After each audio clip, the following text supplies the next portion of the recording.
Welcome to the Real View podcast, where Ohio Realtors connect you to innovators and influencers, keeping you with the real view of real estate.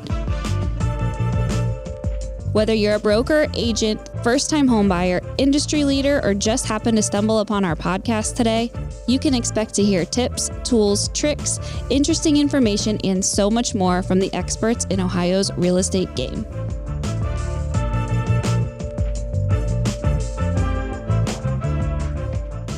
Hi, everyone, and welcome back to the Real View podcast. I'm your host, Allison Wiley. Joining me today is Colleen Souza. She is a nationally recognized educator turned real estate leader, speaker, and podcaster who blends humor and heart to guide others to lead more intentional, value-driven lives, distilling her remarkable journey of success as both a professional and a loving wife and mother into a powerful mantras, short, memorable sayings that carry big truths.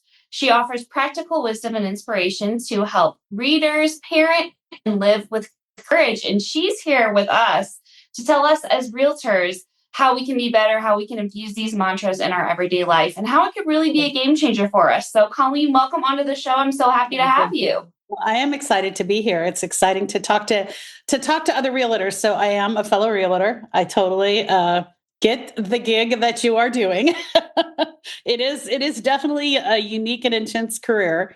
So trying to explain it to others. Yeah, it's crazy. It is. And that's why I'm really excited to have you on today's show, because you kind of understand our world. You've lived in our world, and we're going to get into that in a minute when we talk about your background and history. But I'm excited to have you on as someone who's lived and breathed it. You understand a little bit, a lot bit of what we're up against and how this may help us. But before we get started into the world of mantras, I would like to hear a little bit about you, how you got started in your career in real estate, and what's led you to where you are today.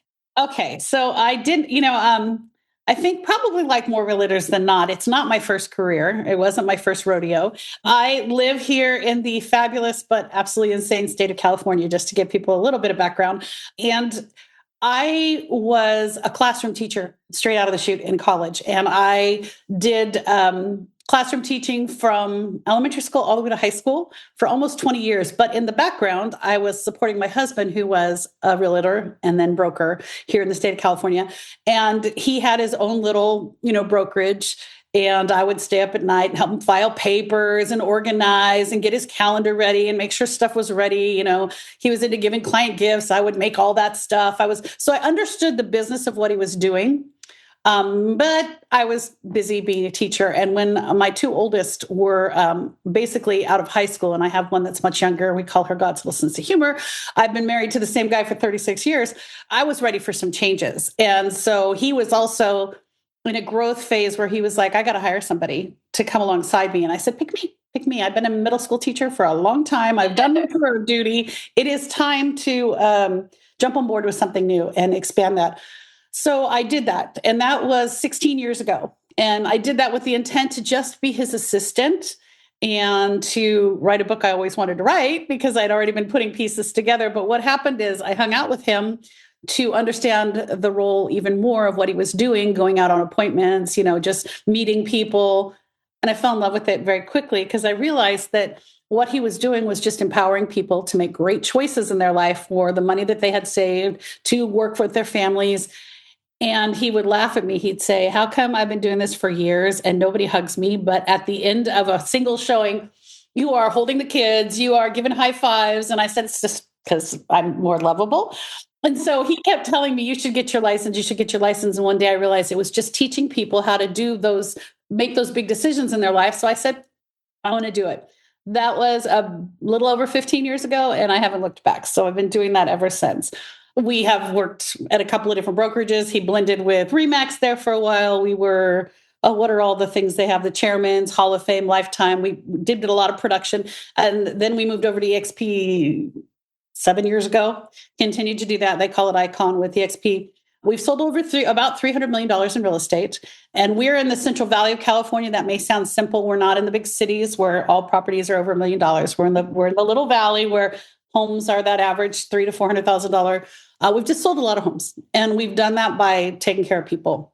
And that's kind of my story. We've just been doing that to the point that my husband, Brian calls it the promised land, because we've got a lot of referrals at this point and we just work with folks. So I've been out there in the trenches. We've gone through the sucky years of real estate through COVID, where it was crazy, and back to a little bit of sucky years the last couple of years, but we plug along and we've had a lot of success to the point that I decided it was time for me to finally write a book. So in the process of all of that, I still trained and taught people, built a team of 12 agents under us when we were at REMAX, and I was constantly teaching and training using the same sort of skill set that I used with my kids, that I used in my classroom, that I used with our agents. And then when we got to EXP, I was named Mentor of the Year because I got the most amount of students, young agents, through the training and for the whole company in 2019. And that's when it sort of hit me that there was something I was doing that was motivating people to, be very successful. So that's kind of my story. No, I love that. That's amazing. And I love that, your teachings and what you've been able to do is apply, what you've learned to your personal life and your professional life. And it's relating in both aspects. And I think that that's something that's really cool, and I want to get into, once we really start talking about this mantra world and what you practice, because it benefits both sides, and that's something that I think is so valuable about this.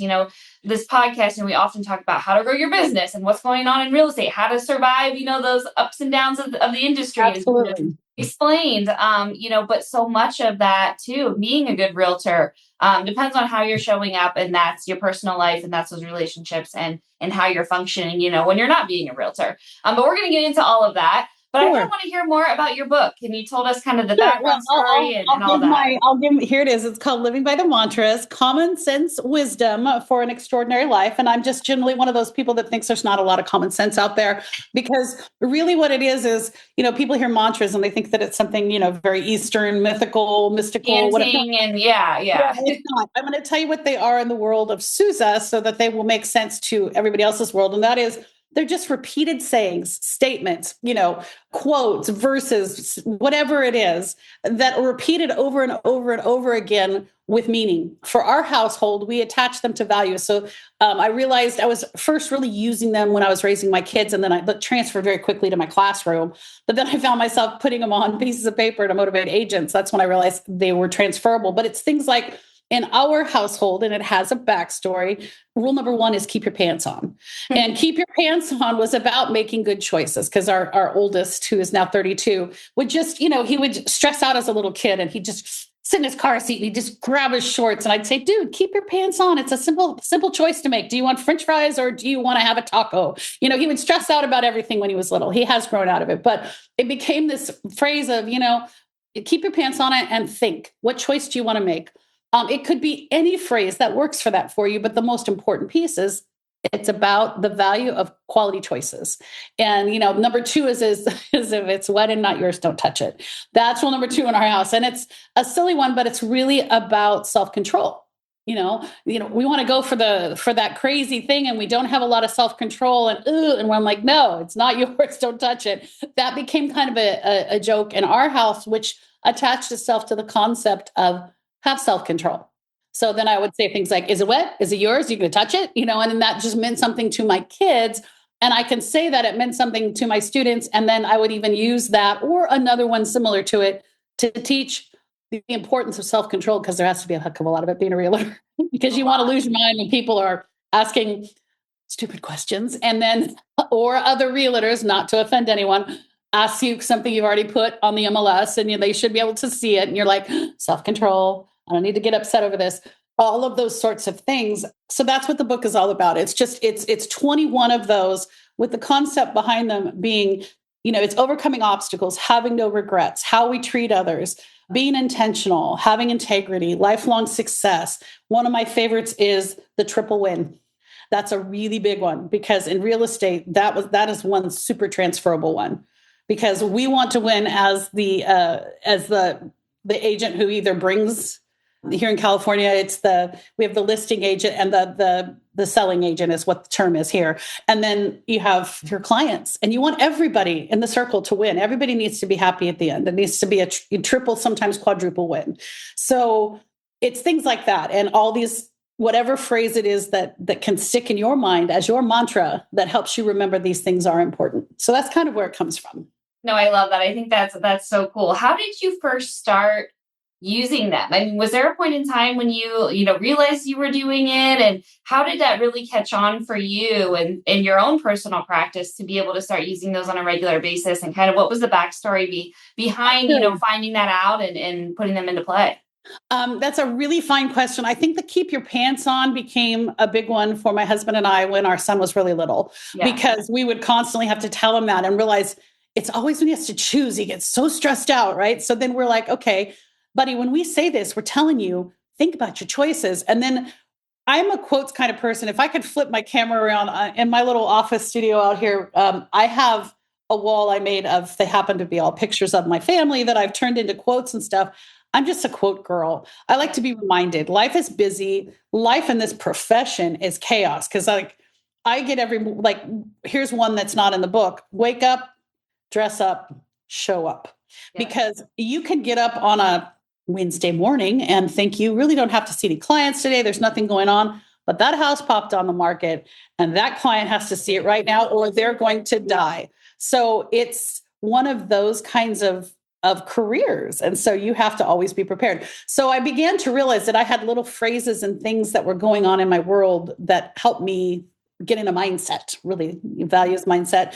And we began to realize we were doing that. We would put little quotes on the fridge, or we would, as our kids were learning to read, and we'd remind. And I guess it kind of grew. But then all of a sudden, I would have people tell me, your kids speak to grownups and other adults really well. And it was things like, we would always make them speak for themselves. And then we'd realize, oh, well, it's because we say this to them all the time and they go out and do it. So I don't know if that's answering your question, but it kind of emerged over time. And as my kids got older, I began to realize I was repeating that process in the classroom. And then I saw myself repeating the process again. And that's where it took even stronger, it took a stronger hold. And I would always say, what's the mantra? And so that's where the name came from too. It's just that, I love that. No, Yeah. that's excellent. It does answer my question. I always like to know, get a little background story and see how you started using it in your personal life, and now you share that with others. And I'm gonna share this real quick too, because we didn't create them all. I say that at the very beginning of the book. Some of these you're gonna go, well, that was Stephen Covey. Begin with the end in mind.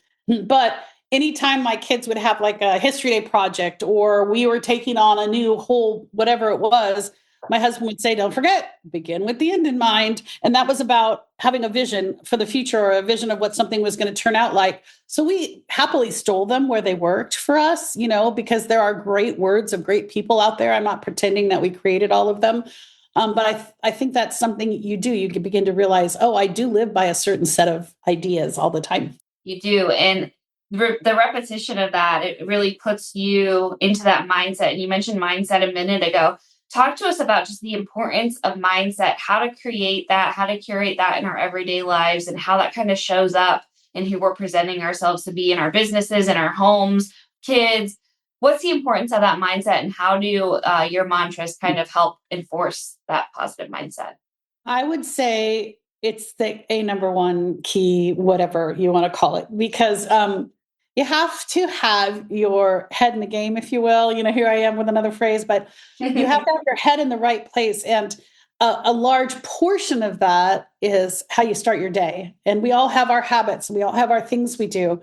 And I have the fact that I thought this was incredibly, whatever you want to call it, the Post-it notes. I worked with a graphic artist and I said, okay, here's some of my visions, whatever. And one of the covers she came up with had these Post-it notes. And when I showed it to my husband, he goes, that has to be the cover. Because if you walk around my world, there's a Post-it note. I have a Post-it note here on my laptop for the minute I get off this call, I got to make a call and I don't want to forget. But they're everywhere with reminders or sayings or statements.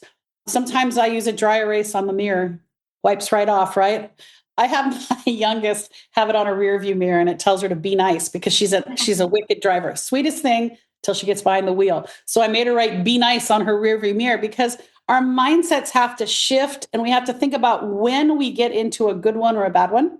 And how we are authentically ourselves, and when, and you find those places and you find a way to remind yourself to shift your mindset, because it's very easy in the career that we're in as realtors to feel defeated and then elated all in the same day, because you either lose a client or have a transaction fall apart, or have something go sideways on a home inspection that just you're afraid is going to just tear the whole thing apart, but then have something very successful happen later in the day.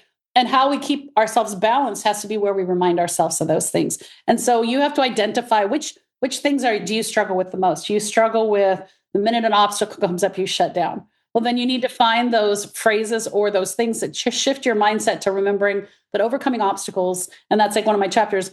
It's I can't yet is our little phrase for it, our mantra. I used to have that I think I had it on the refrigerator when my kids were growing up, because teenagers, oh my God, they can't do anything. It's all so hard. So I would have, I can't yet. And whenever they'd go, I can't, in a big whiny voice, I'd smack the yet, because I didn't want them to forget that there's going to be obstacles, they can overcome them. So you have to look at yours. What's your having vision for the future? Then put something down that reminds you, and put it in places like, is it at your computer that you'll sit down and regroup your brain? Is it going to be in your car? Is it going to be looking in the mirror?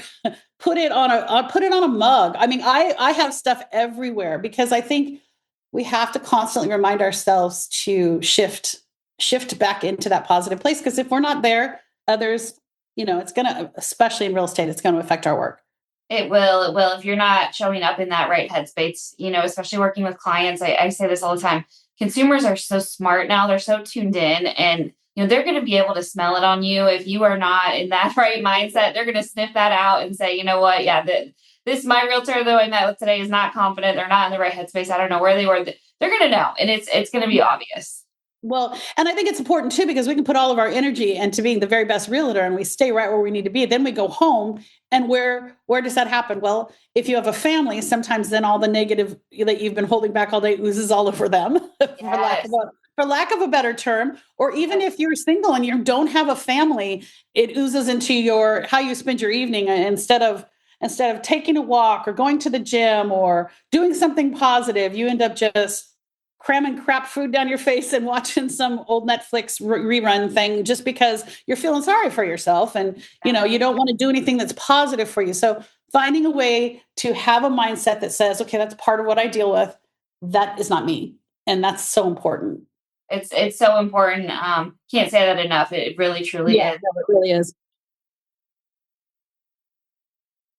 Would you say, like, the best way to put this into practice, is it finding those quotes first, realizing that mindset, when you get in those tougher times and you need to be pulled back, reground yourself, recenter yourself? How do we start putting this into practice? Is it just, finding the quotes that you relate to, the mantras you relate to, finding, places where you need to be putting them? Where do we start with really implementing this on an everyday basis? I call it backwards mapping, and I in my book I tell a story, because it's kind of the begin with the end in mind kind of thing. It's having that vision. When I was a classroom teacher, this is the best little story I can tell to give an example. I had standards and assessment, benchmarks that the kids needed to pass to be able to advance. And I could teach those in interesting ways or super boring ways. But the fact was that I had to get these kids past certain things. Okay. And I taught English and history for years. I taught both. And so when I was looking at ways to teach those, I had to remember what the assessment was, what the necessary standard was that they had to pass.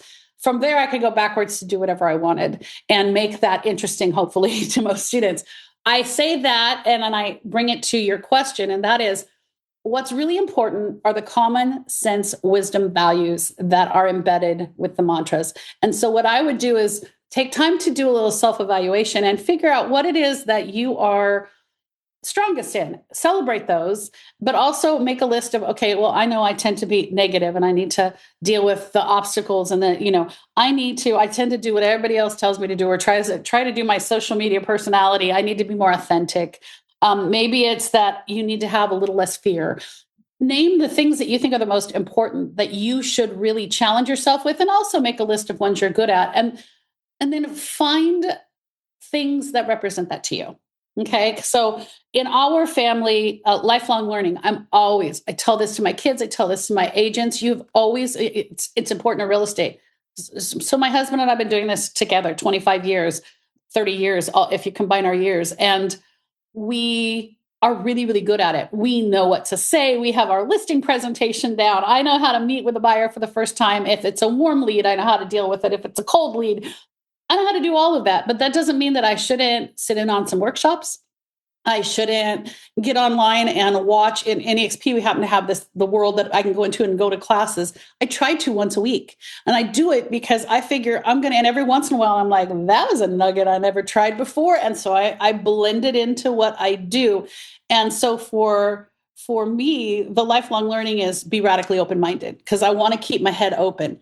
But I first had to identify that I couldn't act like I knew it all in what I was doing, even though I'm super good at it and super comfortable with it. So I started with, how am I always going to get better? I want to be a learner. And I came back to, what's a phrase that makes me think about that? And so I kind of encourage you to do that, because you're going to, it's not about the phrases, it's about the values. It's about the common sense. It's about the wisdom, and it's about being better because you're doing those things. And then find the things that match up to that. And then it's kind of a fun game, because you'll hear something and go, oh my God, that's exactly what I was trying to say. That's it. And then that becomes your gig, and that becomes what you use. I love that. And I love that you mentioned too, like, this doesn't have to be new stuff that like you have to create, like come up with and create yourself. Like you can hear something on a podcast, you can read something online, and you can, apply that. If that resonates with you, you would recommend, hey, go ahead and use that too.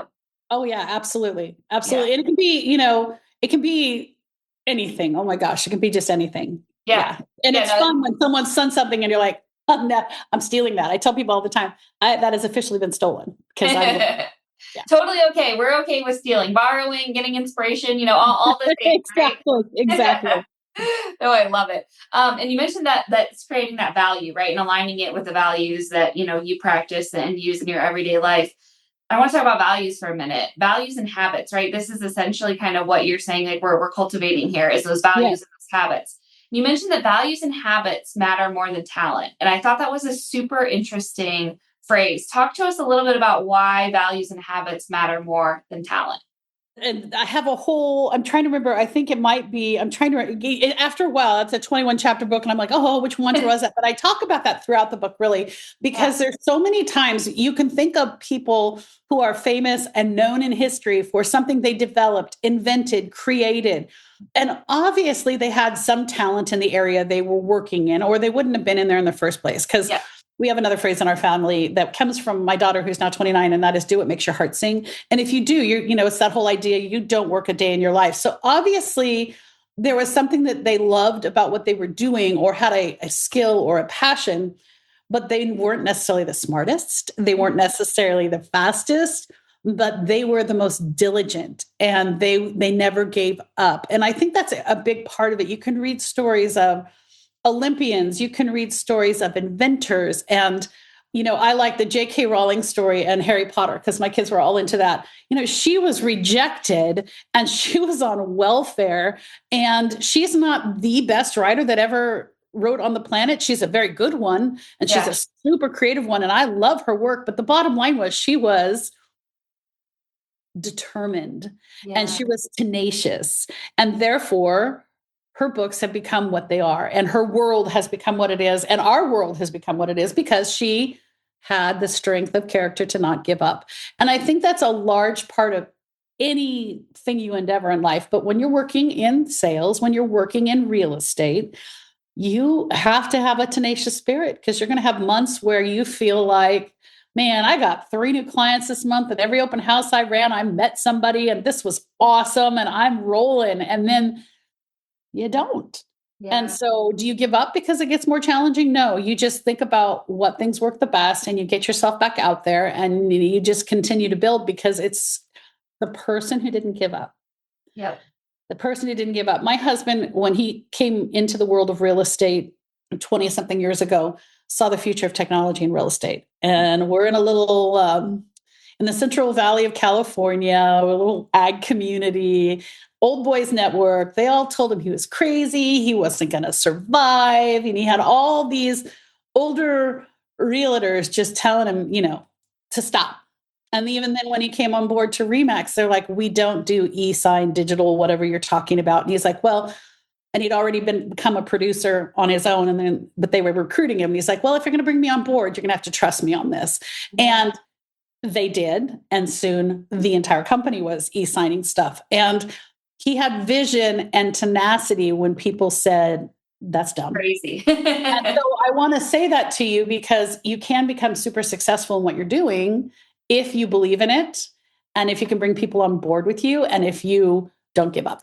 Yeah. And use those mantras, have those things that keep you going, right? Yeah, And absolutely. center you. You mentioned there's so much we're dealing with. It's a roller coaster, in dealing with your day-to-day business, it's a roller coaster. And the industry is a roller coaster. You know what I mean? There's so much fluctuation. Everyone should have something that keeps them a little bit more grounded and centered. And it sounds like this is a really great way to be able to do that. It is. It really is. It has worked. Absolutely. And you mentioned some of your favorite mantras with this and things that you use in your household. Any other favorite ones, or maybe like any that's maybe really good for realtors or real estate, especially in the fluctuation of things?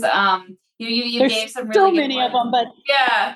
excuse me a moment. There's so many of them, but one that is my favorite, just because I've seen it do wonders for my children and for our business. And the mantra in our house, it's mantra number 10, is I'm smart, I'm beautiful, and I'm going to have a great day. And the reason that it's titled that, it's really just about declaring and manifesting, like, this is going to be my day. This is the energy I'm bringing into this day. My daughter, who is almost 21. So, like I said, I've been married 36 years. We have 32, 29, and we call her God's little blessing. And she is going into her senior year down at Arizona State right now. And she's version 3.0 is a kick in the pants. But the thing about her that was fun is I decided I'd watched some videos. I'd seen this guy who had his daughter look in the mirror every day and say something positive and what a good day she had. So I thought, okay, grand experiment number 3. When she got out of the car to go to kindergarten the first day, I made her say to me, I'm smart, I'm beautiful, and I'm going to have a great day. And it became something we literally did every day as she grew up and left us to go to school. And some days, as she got older, she's like, I roll, smart, beautiful, have a great day, bye. And then when she hit 16 and was driving off to school on her own, she would sometimes get in the car and, on the speaker go, I forgot to tell you I'm smart, beautiful, I'm gonna have a great day. It was just something we did. And even off at college, on her worst day, she'll call and she'll go, okay, let's say it together, Mom, because, I got to remember this. And I've watched it transform times in her life. Like during COVID, when she was home with me every day here in California, we were trapped for a very long time. And she was feeling like more and more I saw her getting disconnected and despondent. And it hit me one day that she wasn't leaving, so she wasn't saying it. And so we sat down, we went to a little coffee shop that was open. We sat down and talked about what was bothering her. And I said, one of the things we're going to start doing is you go off to the room where you get online for school, and I go off to my office.